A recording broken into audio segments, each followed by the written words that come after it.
Welcome back, guys. Today's episode, I am sharing 8 true Walmart horror stories. Before we start, make sure to like and subscribe to the channel and leave a comment with where you're from and what time you're watching. That way, YouTube will keep showing you stories just like this one. It's time to get comfortable and let the darkness take control. Now, let's begin. I told myself I would only write this down once. Not to convince anyone, not to make sense of it, just to put it somewhere outside my head. I used to be the one with the keys and the access, market asset protection, mostly overnights, the person everyone forgot about until something went missing or a door didn't latch. People assume nights in a big box store are quiet. I did too at first. There's a different kind of noise at 2 a.m. A noise that has nothing to do with customers or scanners or little plastic price tags snapping under a finger. The app office was a box with no windows and a door you could only open with a badge and just the right wrist flick. 9 monitors, 2 dead pixels I came to read like freckles, a DVR that ate footage like an animal, dust in the fan vents, a chair that complained every time I shifted, even after maintenance sprayed it. There's a smell to that room I still catch in other places sometimes. Burnt coffee, overcooked dust, paper from a binder's worth of procedures, code atom, severe weather, active threat, pages you flip only when your hands are already shaking. I used to run my finger along the plastic spines as if the rules inside could scrape some order onto a night. Nights were for pallets and floor wax, for the floor machine moaning slow laps around end cap row like some kind of whale in a bright, shallow sea. Nights were for associates who moved like ghosts even before I started seeing them that way. Miguel with the scrubber he liked to name, he called it Darla. Donna who could break down a truck with a look, and Earl from maintenance who had a key for every unknown. The overhead music cut at 10:05 p.m. on the nose, as reliable as tides. What was left was a hum, refrigeration, SOFAC, a fine static that lived inside fluorescent tubes. Some nights the hum was a blanket. Some nights it felt like a voltage testing your tooth fillings. You learn patterns because that's how you keep a store honest. If the bakery oven cycles a little longer, you ask. If the registers update late, you watch cash pulls the next day. You learn what the radios sound like when someone's lying. Too many words, too fast. You get to where you can feel a wrongness before you can name it, like a change in air pressure before a storm. The first wrongness I noticed never made it into any report. There wasn't a field for it. How would you even phrase it? The store was awake in a way that had nothing to do with us. That's not a thing you can check a box for. I kept my tape-bound notebook next to the keyboard. I kept notes for everything because I believed things that could be tracked could be fixed. Inventory variances, freight timing, the little games people play with returns. There is relief in a number that tells you what happened. On good nights, I'd look at the mosaic of cameras and see nothing but quiet control, end caps tidy, 4 ways dressed, garden center chained. On other nights, the whole place looked like a stage set waiting for actors who hadn't been hired yet. I can tell you the moment the ledger I trusted stopped balancing.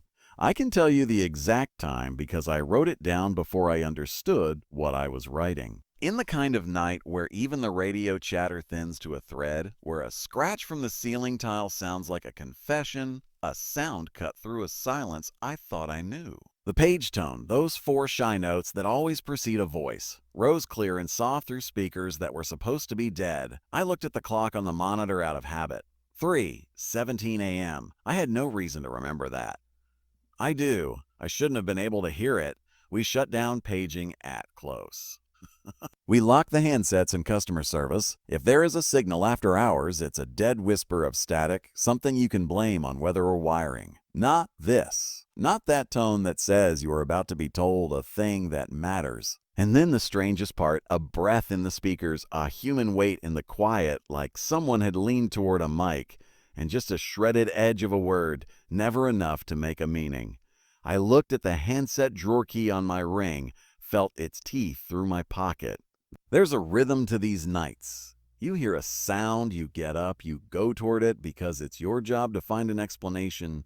You don't get in the habit of ignoring anything, not if you want to sleep later. I left the chair slowly because it had the way of announcing me. I didn't want to startle whatever ordinary thing this was into hiding. I told myself Earl might be troubleshooting the phone line. I told myself Miguel had leaned too hard on a button while wrestling Darla into her charger. I told myself a lot of things quickly like a chant. The hum and the lights pressed closer as I stepped into the hall. What I remember most is how the smell of floor polish felt colder than it should have as I walked toward customer service, like the air had been moved around by someone else, only moments before I got there. I could see the service desk from halfway down the main action alley, ghostly under the night lamps. The polycarbonate sneeze guard washed a pale reflection of the aisle numbers back at me. No one behind the counter. The handset sat where it should in its cradle, red message light dark. But the feeling that a voice had just breathed through the building still curled in that throat between the ceiling speakers and the floor, like heat that hangs in a room after someone leaves it. On the front wall, above the lottery signs and the return policy, a speaker grill looked back at me as blank as it always does. I reached over the counter, pressed the page button, the one we use for morning openers and end-of-night reminders. The four-note tone rose, familiar, unremarkable when I made it happen. It sounded thinner in daylight somehow. I didn't speak. My thumb felt the pitted texture of the plastic. I hung it up. The hardware did exactly what it should. So why had my skin prickled at that first tone like I had heard my name? I walked a slow loop the way I always did when something felt off. Front end to electronics, to seasonal, to grocery, to back action alley, listening for the normal wrongs. A loose damper and frozen chattered in a quick stutter. One of the wind spinners in seasonal clicked faintly. A tiny metronome. The scrubber left a gleaming trail like fresh ice and beaded the air with lemon and battery acid.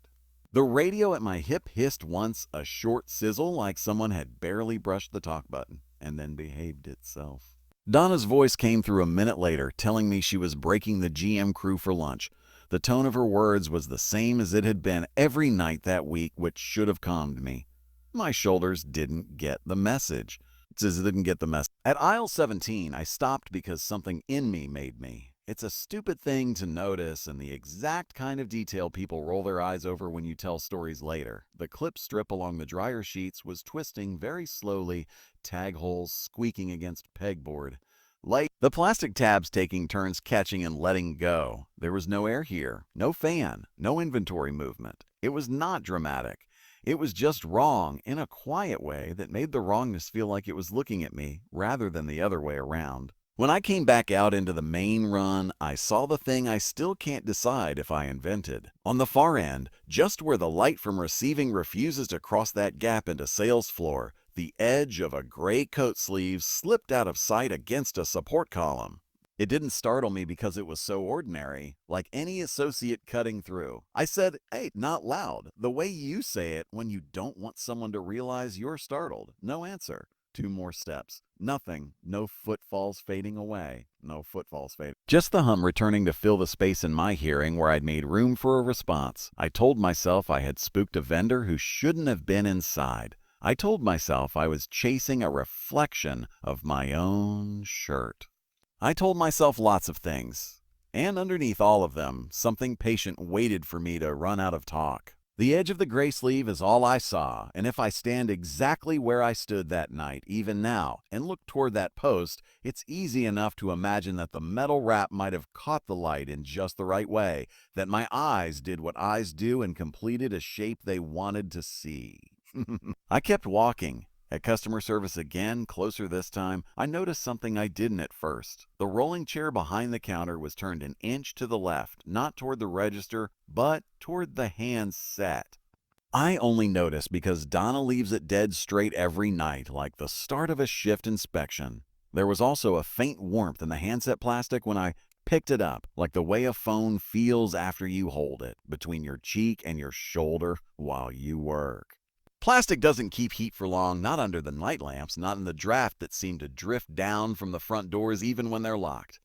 I set the handset down because my hands had started to feel not my own, too aware of motion. "Apt to maintenance," I said. "Ha." Earl answered between swallows of something. "Go ahead. You working on page?" "Nope." "Why?" I got a tone. "Thought maybe you were testing." "Oh man, I'm up to my elbows in a toilet the size of a canoe. If I wanted music, I'd go to the break room." I let his voice ground me. I told him, Never mind. I almost logged it as a maintenance note out of habit.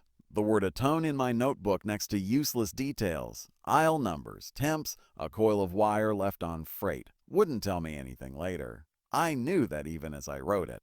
And that should have been it. A false start, a night getting too long, me leaning on habits like they were a good fence. It would have been nothing if the tone hadn't come again from nowhere and everywhere, just as I capped my pen. 4 notes, the space of a breath. The soft shape of a word that may have been a home or may have been a phone or may have been nothing at all. I didn't hear anyone's voice. There was no announcement. Still, the space in me that listens to rules flinched like I was about to be told to secure the doors, like I was about to be given a name to look for, a child in a jacket. That last part didn't make sense yet. It wouldn't until later. And when it did, the way it braided back to this night would feel like a hand closing around a fact I hadn't realized was there from the start. I stayed later than I should have, which is funny because my shift didn't have an after.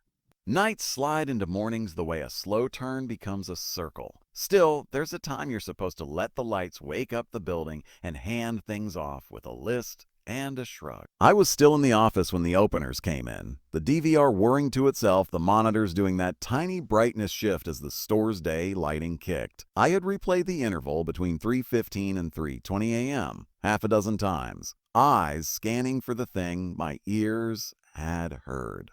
Cameras don't record sound in that building. The footage looked like it always looks, flat, honest, and useless when you want it to say something more than it can. Here's what I wrote down in my book the way I would for any event. 3:17, page tone X2, no audio, handset warm, chair turned slightly left, aisle 17 clip strip movement, no airflow, possible sighting, gray sleeve near receiving post, reflective anomaly. Spelling it out that way made it smaller, almost like I could pencil it into a shape small enough to forget. The column of times and the parentheses gave me something to point at when my mind tried to make it more than it was. At lunch the next day, I brought it up like a joke because most things get lighter if you let someone laugh near them. "Oh, did you hear the store trying to talk last night?" I asked. Miguel made a face. The speakers, they do that sometimes. They burp, it's gross." Donna didn't look away from her salad. Had one in my old store that would cough every time the cooler kicked. I named it Grandpa. Made me feel better. Earl shoveled 2 more bites before he realized I wasn't quite in on the joke. "You good?" he asked. I said yes too quickly. He nodded the way people nod when they decide not to push. I called the vendor number in our service folder and gave them the facts without the parts I had to feel. They pulled logs or said they did. Oh, no outages, no after-hours traffic on your paging extension. If you're getting phantom tones, it might be a bleed from the fire panel. I wanted it to be that. I wanted the explanation that lets you return equilibrium to your own voice. I even flipped open the panel on the wall and watched the little lead wink like a sleepy city. Everything fine, everything green, everything normal. The rest of that week, my ear invented tones in the sound of refrigeration, the way you can hear your name in a crowd if you want to badly enough. I found myself holding my breath in the gaps between noises and then startling at the perfectly ordinary noises returning. If you had put a hand on my shoulder, you would have found knots that felt like coins sewn under the skin. I fell asleep with the TV on because the silence in my apartment suddenly seemed designed to carry 4 notes across a ceiling. I kept telling myself there had to be a mundane bottom to it. A cracked wire jacket, letting a little whisper through. A page made and hung up in the fraction of a second before the recorder would have kicked. A prank by the one associate who thought app made an easy target. I told myself those things so often that when something else happened later, when a mother stopped me in the parking lot in a wind that lifted cart covers like flags and asked who had paged the code at him that morning, I had a whole stack of explanations in my throat ready to go. And none of them reached my tongue. That's when I started listening in a different way. Not the way you listen for theft, not the way you listen for lies. I started listening for patterns that weren't inventory, numbers that didn't belong to the ledger. The store, like any organism, has a metabolism. Oh yeah, it inhales trucks and exhales receipts. It sleeps, if you can call it that, with one eye open. What if it dreams? What if the dreams leak? Even writing that looks ridiculous on the page. The pen stutters there like it doesn't want to collaborate with a thought that's soft. I don't have conclusions. I have a sequence of things, each one stubborn about not fitting in a form. After 3:17 a.m., I began to notice more nights where the ordinary things felt tilted half a degree. A garbage bag that breathed in and out as if something inside was testing the knot. An announcement speaker that lifted a hair above its mount as if someone had leaned on it from the other side of the ceiling. The sense, not constant but recurring, that I was arriving just after something finished happening. You can work a long time in a place and never learn its back ways. You can also learn them too well. I grew to prefer the cement corridors by receiving the spaces with no music, no manufactured cheer. I told myself being near the bones of the building made me braver. Maybe it did. Or maybe I just needed fewer places for the store to talk through. What I know is that the title I wore began to feel like it meant something different. Asset protection sounds like you keep watch over shelves and shipments. Some nights, I felt like I was watching something watch us. I didn't leave because of what I'm going to tell you. Not directly. People leave retail for the same reasons they always have: hours pay, the way your back starts counting days for you. But the night of the tone is where the thread starts if you pull it back through. If you want to follow me, I'll tell you about the page that didn't log, and the man in old Spark vest who's still helping, and the family restroom that was never empty enough. I'll tell you how those 8 moments rewired the part of me that believes every story should end with a receipt. I can't promise answers. All I have is the way my hands still hold a cold handset like it was warm, and the way I still hear those 4 notes in places where there aren't any speakers at all. We were trained to treat Code Atom like a fire. No debate, no delay, no shrugging off the edges of it because you think you already know how the story ends. In the binder at the service desk, there's a laminated card with the steps spelled out. Bullet points the color of a warning sign. Lock the doors. Assign posts. Get the description right. Don't say the child's name over the speakers. Don't let anyone carry a child out. The first time I ever heard one during the day, the whole store paused in the same posture, like someone had put their hand on the back of every neck and pressed lightly, just enough to make people listen with their skin. Even after years, that tone still divides the air differently than any other sound a store makes. Nights were not supposed to have that tone. By 1 a.m., the vestibules go hollow and the automatic doors hibernate with their mouths just barely parted, rubber seals whispering against glass. If a cart moves, it's because a floor machine nudged the nest or the concrete pitched a hair under the weight of stacked metal. The radios calm down. People speak in tool words and short sentences.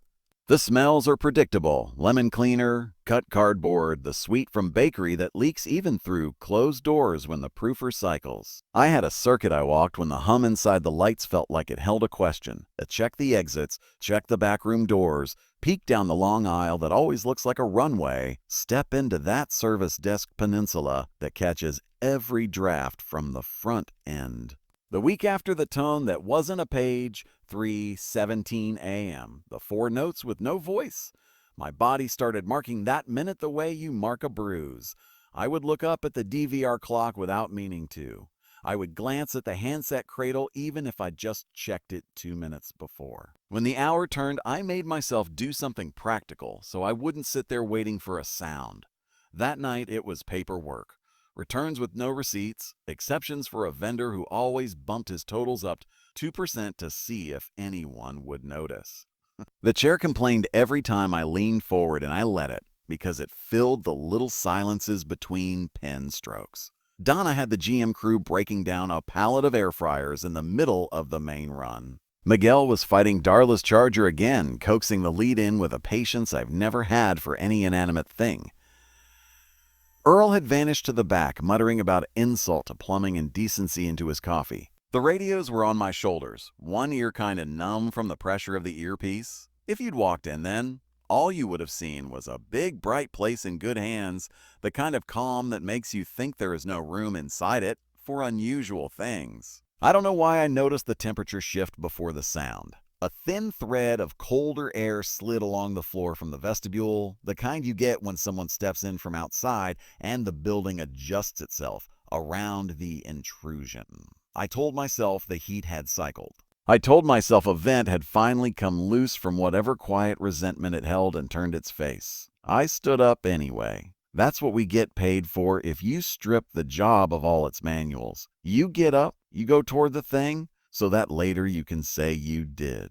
Out front, the window glass wore a faint skin of salt sprayed up from weeks of snowmelt ground under tires. It made the parking lot look softer than it was. The lottery screen scrolled the same 4 numbers it always scrolls when no one cares. The handset sat in its cradle like it has every night since I've known it, a tool that looks like nothing until it's in a human hand. My fingers hovered over it and then didn't touch it, superstitious all of a sudden about the way plastic holds the warmth of whoever last leaned their voice into it.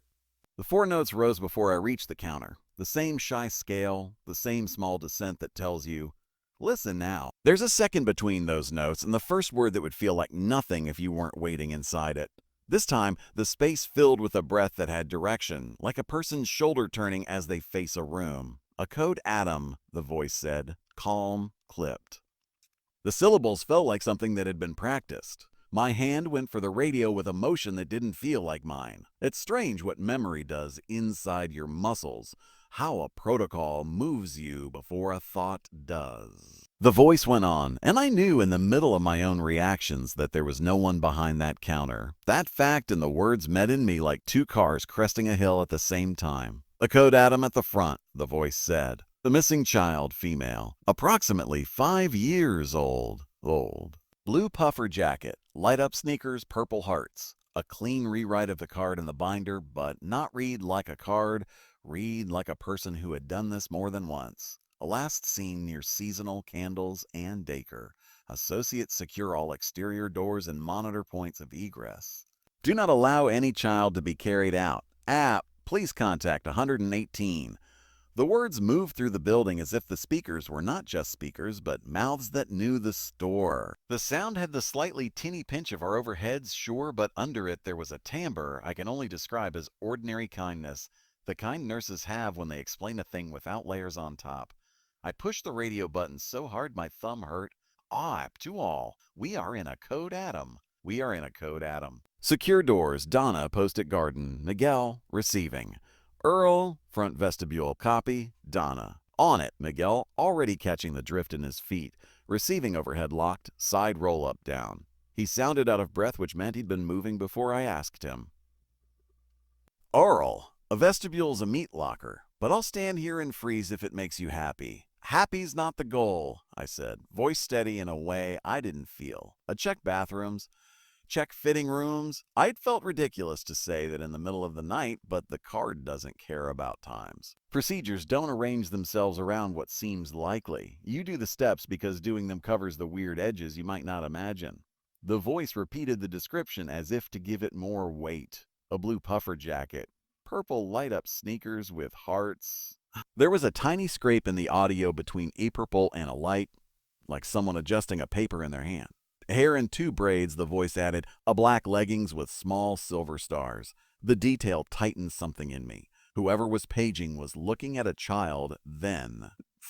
That's what it meant in the daytime when we could see each other. Someone had eyes on the kid and was freezing that image in words. At 17 a.m., eyes on what? I ran the rim of the service desk with my palm as I rounded into the front lane. The chair behind the counter faced the handset. No body in it. The screen on the register reflected me back soft and stretched. The vestibule lights were low enough to make the snowplow stakes at the edge of the lot look like a row of teeth. Earl held the inner set of doors, his breath doing that thing where it turns into fog and then gets sucked away by the heater. You want me to pop the outer lock? He asked. We lock both sets at close, but you can throw the outer bolts tighter if you've got reason. Do it, I said. He did.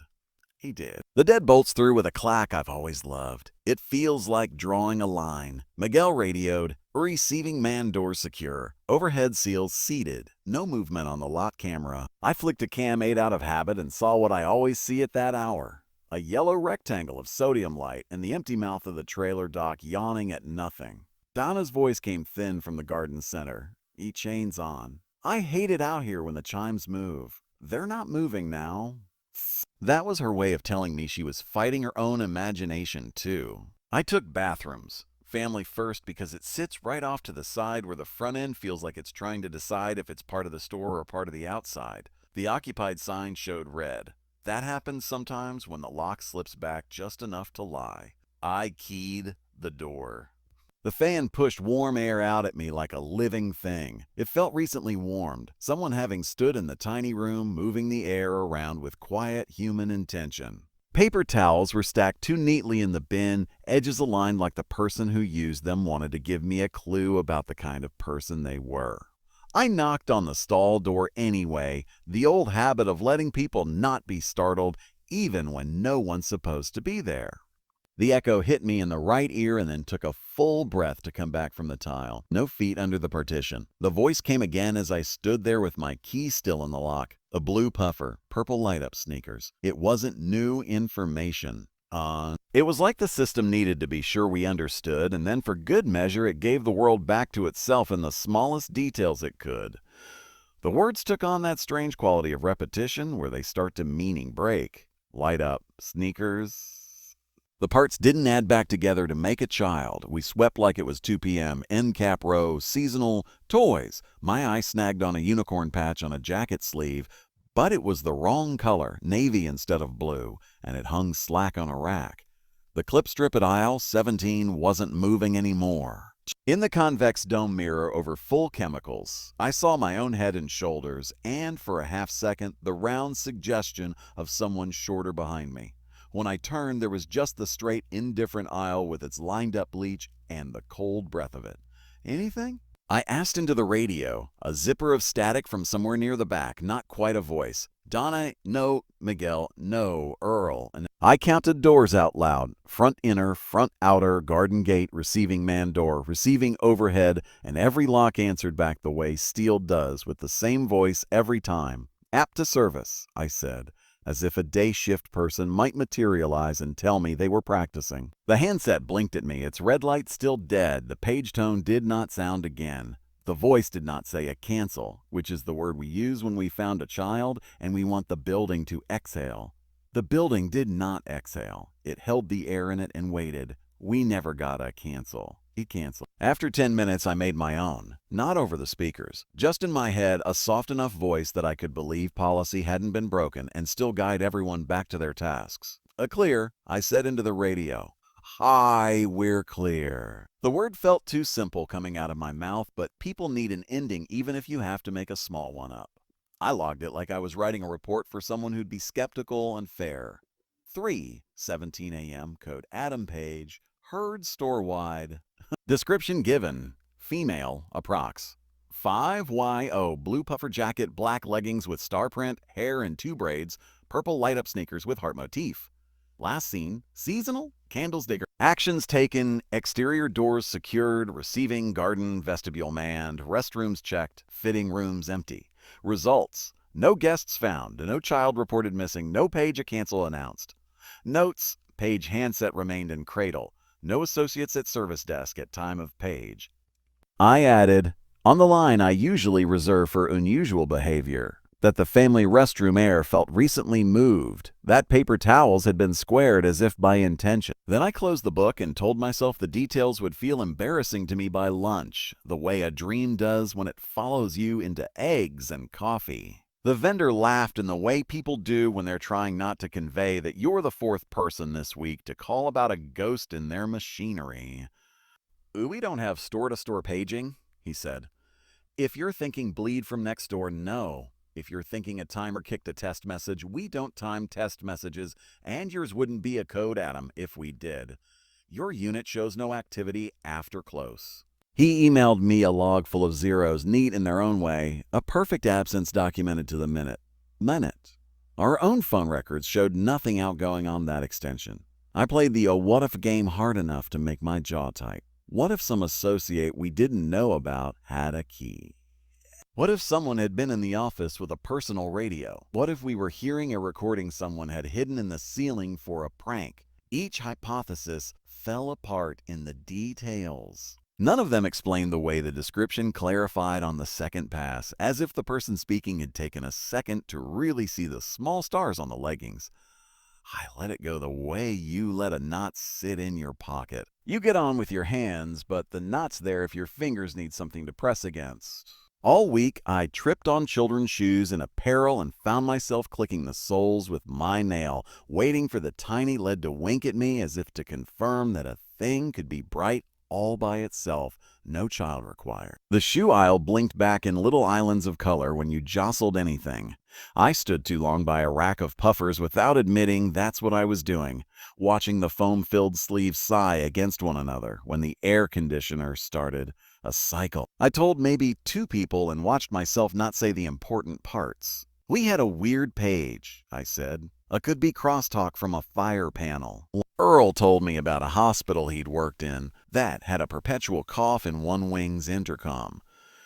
It stopped when they replaced the amp. Everyone made jokes about ghosts for a while, and then they forgot what they used to hear. I wanted to be the person who could put my hand on this and call it a bad amp. Every time the thoughts settled, the detail about the purple hearts on the sneakers scratched at it. A week later, a wind came over the lot that lifted cart covers and made them flap like sailors' language. I was walking a woman to her car because she'd asked someone to stand with her while she moved a sleeping child from the cart seat to the back seat. That little parent calculus of weight and balance and not waking anyone up. Her kid had those shoes, the ones that wink in a slow, smug way when you bump them.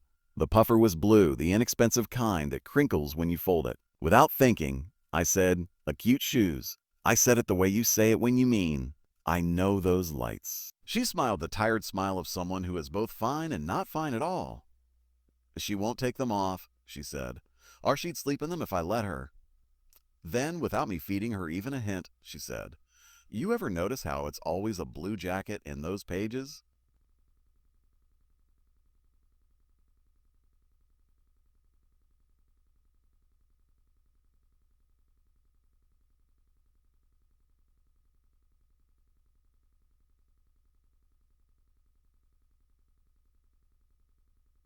Or maybe it's just me. 2 winters ago, the store on Dayton had a code Adam, and I swear to God, the lady said blue puffer, light up sneakers with hearts, like it was a line from a movie. I stood by the carts and felt my knees go because my kid had that exact jacket and those exact shoes, and she was in my cart, but I still felt like I'd lost her somewhere. I felt the air get smaller. "All eaten?" I asked, casual as I could make it. "Yeah, right before Christmas. It was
dark early.